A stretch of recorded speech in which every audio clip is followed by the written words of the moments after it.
Aloha. Blessings and namaste, dear friends. Thank you for joining us today. Welcome to my beloved friend, Gabriel, who is here to share another inspired message with us. Hey, Gabriel, how are you on this day? Blessings, honey. I'm blessed. Wonderful. Truly blessed, yeah. So my question for you is, what is the purpose of meditation? I know that sometimes people get frustrated when they first try to meditate. It feels impossible. It feels really, really challenging, confusing, mystifying. How do we do this? So I would love for you to clear up that for people and to help get them going on their meditation journey. Yeah, blessed to share. Meditation is difficult on purpose. I mean, it's the purpose of meditation. At first, it evolves meditation. It will eventually become the most peaceful, joyful state of being you can imagine, which is hard for a lot of people to imagine starting out. But initially, when we start to meditate, the struggle is the purpose of meditation. It's important to see that, you know.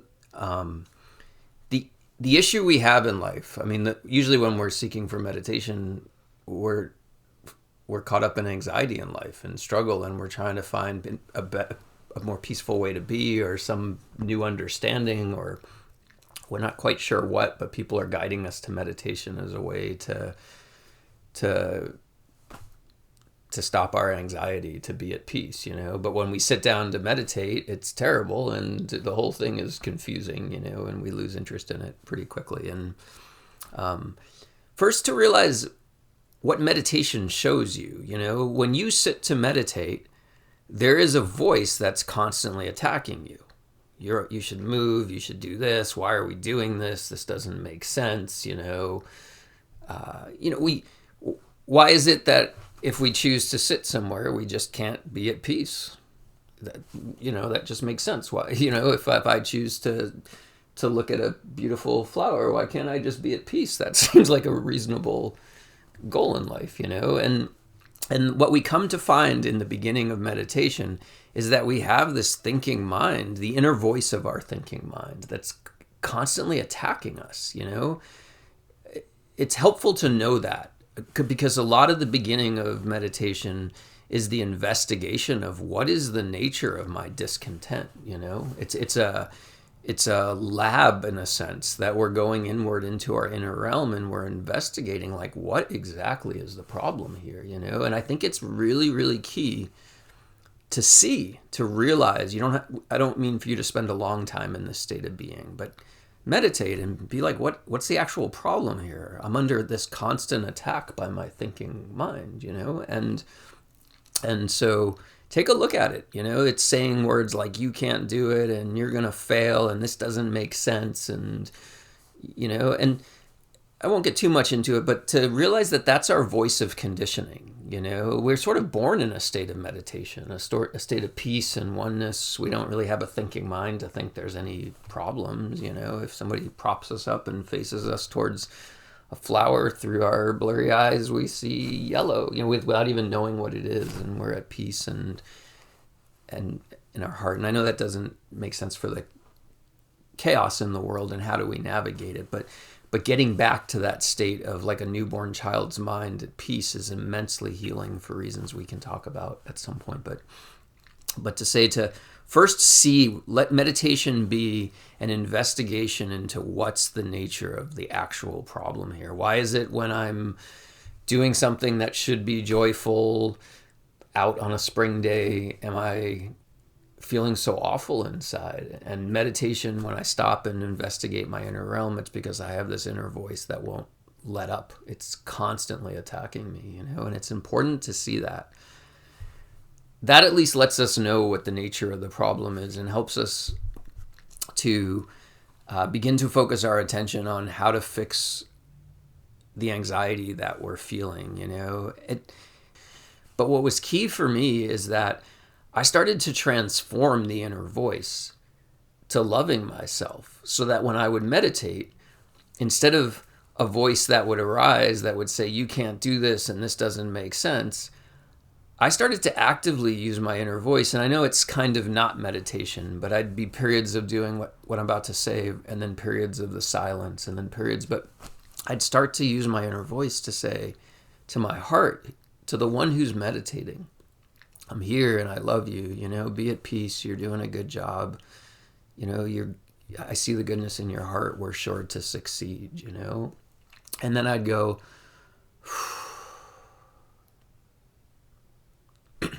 and then the active thinking mind would, that doesn't matter that you say, and it doesn't matter. And I'd say with my inner voice to my heart, I'm here and I love you. You're not alone. You're doing a great job. Keep it up, and then there's techniques to meditation. One is to keep it joyful, even though I said to get into it and to experience a little bit of the struggle. I'm not a big fan of Zazen meditation and just the most perfect pose and putting up with the discomforts of your back and everything else. Go lie down, turn the lights out, put your head on a pillow. Who cares if you fall asleep? If you fall asleep peacefully, blessed, like it's not really, go lie down. And sounds like what you're advocating is the middle way. It doesn't have to be quite so disciplined. Yeah, it doesn't there's, if it's disciplined, then we attack ourselves and we eventually ease off of that. I mean, there's benefits to both ways. You may find later that you may start doing some austere meditation, sitting for 2 hours, 3 hours, something like that, because you find that the more the mind struggles, once you have the techniques and tools to know how to quiet it down, it's actually beneficial in some ways. When anxiety arises in life, it gives you like resistance training at the gym. It's greater and greater.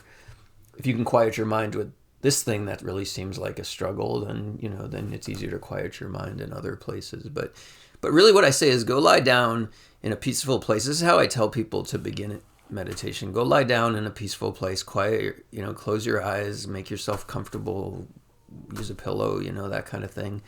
And just sigh a couple of times,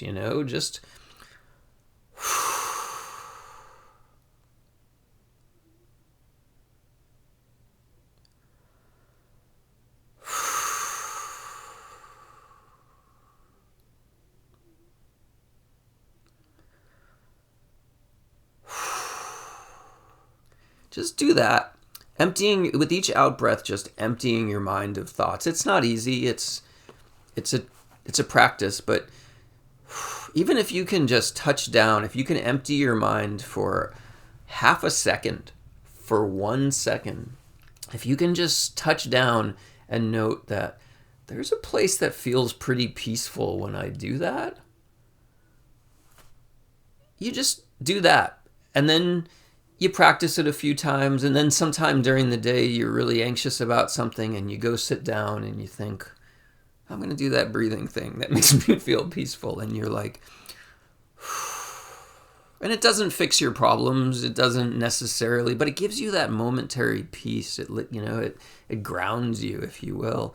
And then you start to like recognize, okay, there's something really peaceful there. And then it just becomes intuitive. When you're anxious more and more, you start taking some time to do that. You start to maybe, dwell in that state of peaceful unknowing for a little bit, and then you just start wanting to, this is something interesting to explore. And so you just start trying it for 5 minutes, falling in and out of thinking. And when you do, you just come back and quiet your mind. There's so many techniques. Meditation used to be this thing where they just would say, go sit on the cushion until something happens. Nobody really knows what, but it's supposed to be peaceful. But so many beings are truly healing and having these such powerful realizations in today's day and age that are guiding them to this place of like true peace, that it's no longer a mystery. Like meditation isn't some mysterious thing. We're doing it to empty our mind. We're doing it because there's a different understanding about the nature of who we are, But there's a new understanding that it's not a new understanding, it's what the sages and saints and mystics and all the sacred texts have been saying all along about this. The nature of our being is not quite what we think it is, And it's an awakening to a whole different way of understanding the nature of creation and this experience of life that we're having. And it's such a peaceful state of being, but it starts with quieting the mind. The mind is constantly attacking us. Every anxiety, every fear, every negative emotion, when we're holding our breath out of fear, when we don't even... The whole issue is that we have this inner voice that's catastrophizing, that's telling us we're doing things wrong, telling us it's not going to work out, telling us, and it puts us in a state of such anxiety and existential angst that's becoming chronic as we get older in life, and meditation is the beginning of the understanding that when we quiet the mind, we begin to detach from the way that we think things are and awaken to this new way of understanding that all spiritual philosophies and traditions and mystics have been telling us all along. But it starts with quieting our mind. And also to say that when we quiet our mind and reach that point of stillness in ways we don't understand, which are explained maybe a little bit in that other podcast, we're resting in our true being, not the way we think things are, but our true being, our highest self. We're resting as our highest self, which is a state of being that's beyond thinking. And the more that we rest there, the more that we awaken to revelations and understandings about the nature of this experience that we're having that liberates us ultimately from the struggle. So even just the sighing exercise where we touch down in that space for just a couple seconds, the immensity of the healing that's taking place there, it's so incredible, even though we don't realize it. But when we do, when we reach that state and we come out of it, to just say I really did some intense healing there. I may not fully understand it. It's so incredible. You are awakening to this whole understanding that's so different than you think it is. And it comes from resting in that state of unknowing.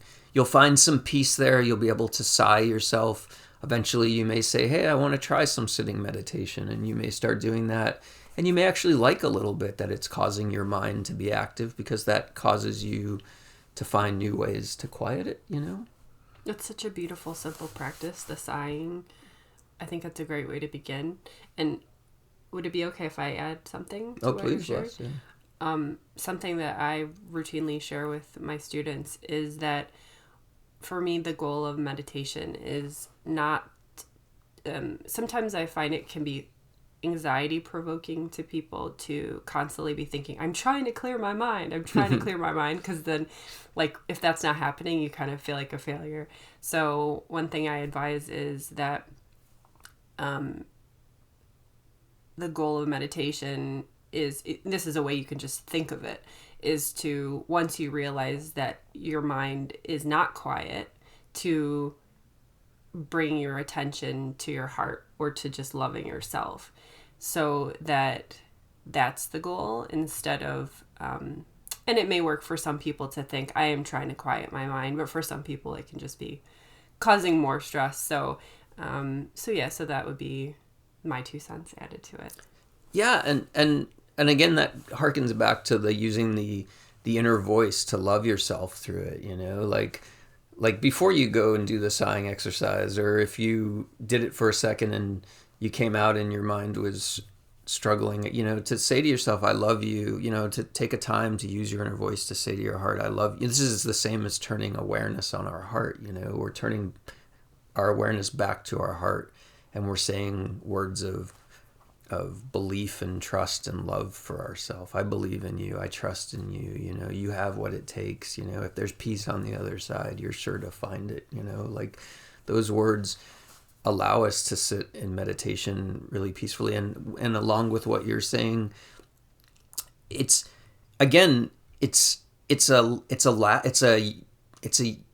laboratory. What meditation? It's exploring what is the nature of this thinking mind that when I run after it runs away, and when I run away from it, it chases me. What is the nature of this thinking mind? It's so much of the path to find abiding peace is understanding the nature of that. So you'll find things like, if you're constantly judging yourself for thinking during meditation, like, oh, I'm thinking that act of judging yourself is thinking itself and sets off this turmoil of more thinking. In some ways you'll find, ultimately meditation is like this active practice of trying to quiet your mind, but then eventually you awaken to the idea that that's the actual thinking that you're trying to stop. It's this paradoxical thing, and how to work in that environment with this system that seems backwards in a way.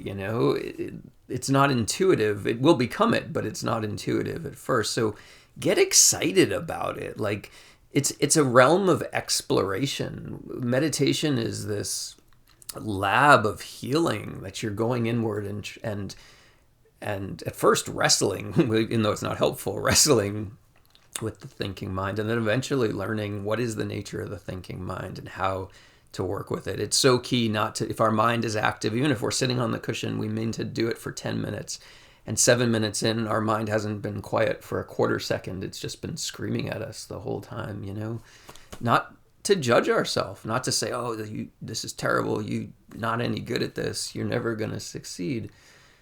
Either to love ourselves, or else to just note that we're thinking and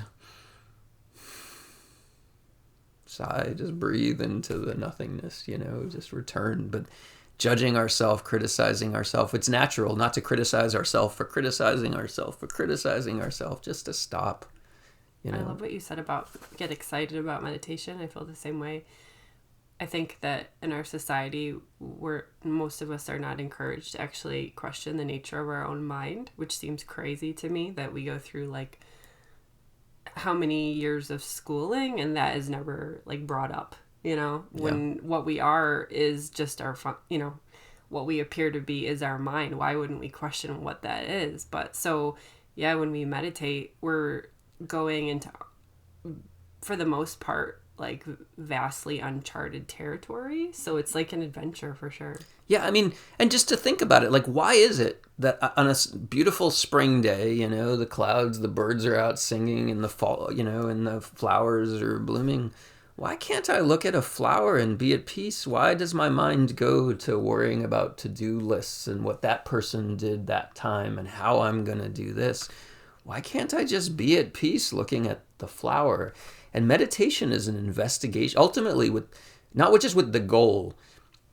If you practice meditation, if you work at it, you will find the peace that you're seeking. There's no doubt. Just, it's such an act of love, meditation. So just to know that everybody has difficulty, you're not alone, that the struggle of the meditation, the fierceness of the mind, is part of it. Not to dwell there, not to think that it's going to be there for a long time, but to recognize the nature of the problem. And then you begin learning techniques, to how the thinking mind works. I think, if we could keep going for a moment, sure. I think, or not think, but my experience is that the thinking mind is our wounded child. It's our oldest wounded child. It literally, I mean, we're born in oneness, in the state of peace and pure, and then our thinking mind becomes active. We begin judging ourselves and other things in creation, and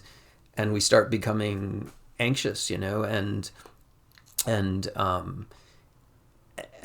we create this. Just to say, it's our youngest wounded inner. It's the first time that we started thinking, and we kind of create this false self to try to apply the conditioning that's being given to us, and that creates the thinking mind that's constantly like, well, you should do this instead of that, and you should do this, and you're doing this wrong, as opposed to just letting ourselves be ourselves, And so when you recognize that the thinking mind is a wounded inner child, it's actually your youngest wounded inner child, when you realize it changes everything. Like, if your thinking mind, if your overactive thinking mind is attacking you, it's not giving you any peace, and you're like, I just want my thinking mind to go away, it's just going to get worse. It's like telling the inner child, this little child that's so scared and alone, take your problems and go away. But if you start using your inner voice to talk to your like a divine parent. You use your inner voice instead of increasing the anxiety. Go away. You say to the wounded inner voice, the inner child, like, oh, I see you're upset. Come into my heart to heal. You know, I'm here for you. I love you. The thinking mind will stop instantly in its tracks. It's verifiable. You can test it out for yourself. It wants what you want. It just wants some validation and love. It just doesn't know how to get it. And what you're waking up to is that you have the power to love and comfort yourself and quiet your thinking mind. So that's just a good tool in general. If your mind's fighting you, if you're overactive, just talk to your inner voice and let it know that you see it's upset and you're here to help it heal and you love it. Come into your heart and it will quiet down. But you'll learn techniques like that. You'll learn a myriad of techniques, and ultimately it will all start to click and coalesce, and you'll start to just, when you sit down to meditate, you'll find this state of such immense peace and bliss, and not just for yourself while the problems go around, but you also find that it has a power to transform creation, that the act of true meditation and stillness is literally transforming the consciousness in which creation is coming into being. It becomes the most blissful state of being you can imagine. So for those just starting out, it's like any other, it's like learning to play a musical instrument. It doesn't work. It's difficult at first. You may play 10 times and you're barely doing anything, but eventually you find this one thing that works. You have it once and then it goes away, but then it starts showing up more and more and you keep remembering it, and then you get this other technique, and these two techniques cause this realization, and now you just have this one overarching technique, and now when you sit on the cushion, you can just relax and find this state of peace, and all of a sudden you're having these revelations and understandings, and before you know it, you didn't even know what you were seeking for, but you have truly found the infinite peace of God, you know. Meditation is meant to be a struggle at first. It's not going to always be a struggle. Playing a musical instrument's an immense struggle at first, you know. It's the same kind of thing. Just practice and go easy on yourself. Start with small bits. Be happy if you can just make one note and it sounds good for a second, you know, and keep it fun and joyful. Eventually you might want to challenge yourself, but you'll do it on your own time and at your own pace. You don't have to jump in the deep end of the pool, you know, and also that we really don't have a choice. Like, life is full of anxiety and stress, you know, and it just seems to get worse as we get older and our thinking mind becomes more active. We have to find a way out of the anxiety. It's affecting our lives. It's affecting the lives of the people around us. You know, we're turning to meditation because we're having a recognition of the problem. When we sit in meditation, we see the struggle. We see the nature of the thinking mind. We come to see that we really don't have a choice. We need to find our way to peace. And there is a path, and it's the most beautiful thing that you could imagine in ways that we didn't even understand caught up in the struggle. And there are so many beings that are awakening to a true peace that is abiding, that surpasses all peaces, you know, a truly spiritual peace that we've known in our hearts has been there all along. And meditation is the first step in that journey. And so approach it with excitement, even if it's difficult, like a musical instrument, you know, approach it with excitement and be gentle on yourself in the process. Blessed words. Thank you, Gabriel. Yeah, blessed to share.